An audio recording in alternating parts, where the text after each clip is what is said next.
Hey everyone, welcome to my channel.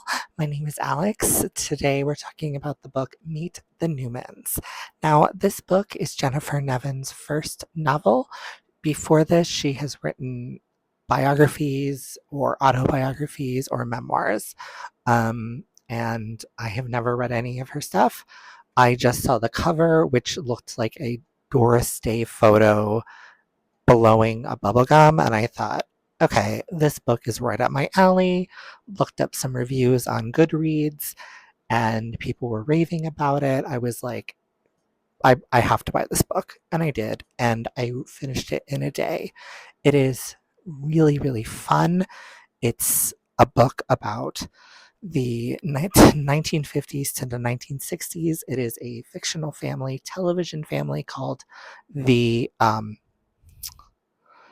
what are they called? The Newmans, excuse me. Of course, Meet the Newmans.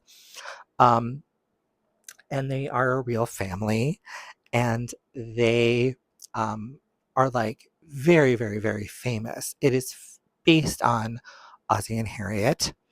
And although I wasn't alive, I'm only, in my 30s, I remember, watching some of that kind of stuff on TV Land or, stuff like that. Or like, my mom would talk about the Ozzie and Harriet and stuff and that kind of things. So it was fun for me to not really know a lot about Ozzie and Harriet and then read Meet the Newmans and then kind of um, go and look up some research and watch some YouTube clips of Ozzie and Harriet and Ricky and David, I think, and really kind of dive in and be like, oh wow, okay, so was really kind of what it was like.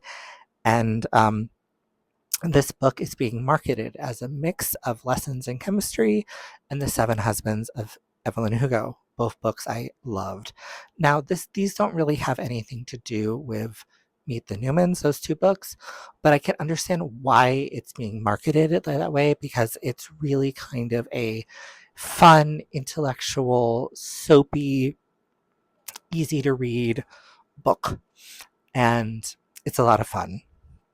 So, in this book, you meet Dell and Dinah Newman and their sons Guy and Shep, who have been the reigning kings of and queens of American television.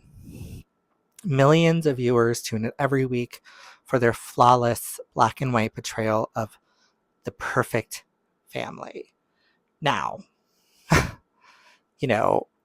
in the first chapter in the book, you visit her at home and she can't even cook, and she always goes on, these news articles writing recipes about her favorite recipes to cook the children and her husband.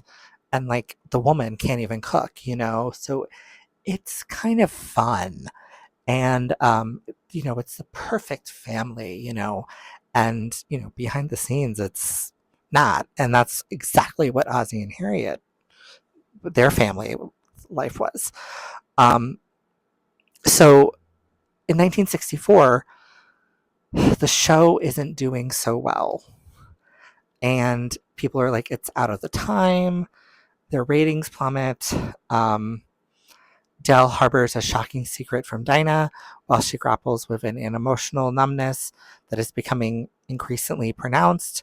Dependable Guy um, conceals the realities of his romantic life, and one lucky rock star, Shep, may finally be facing the music. And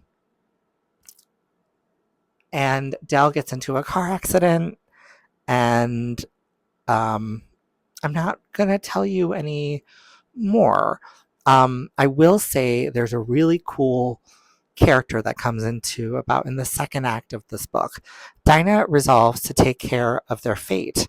She enlists the help of Juliet Dune, a passionate and outspoken young reporter, to craft the show's final episode. Now, even though they clash on their views of womanhood and family life in 1964, they kind of respect each other in a sense where they can both see where they're coming from and both of them kind of meet halfway. And it's a really interesting book. Um, I really loved this book. I think a lot of people are going to love this book. You don't have to grow up in the 1950s or 60s to get this book. Um, it's just a really good book. So, totally 5 stars, and it gets a very, very big stamp of approval from my channel. Thank you for watching. Keep reading and take care. Bye.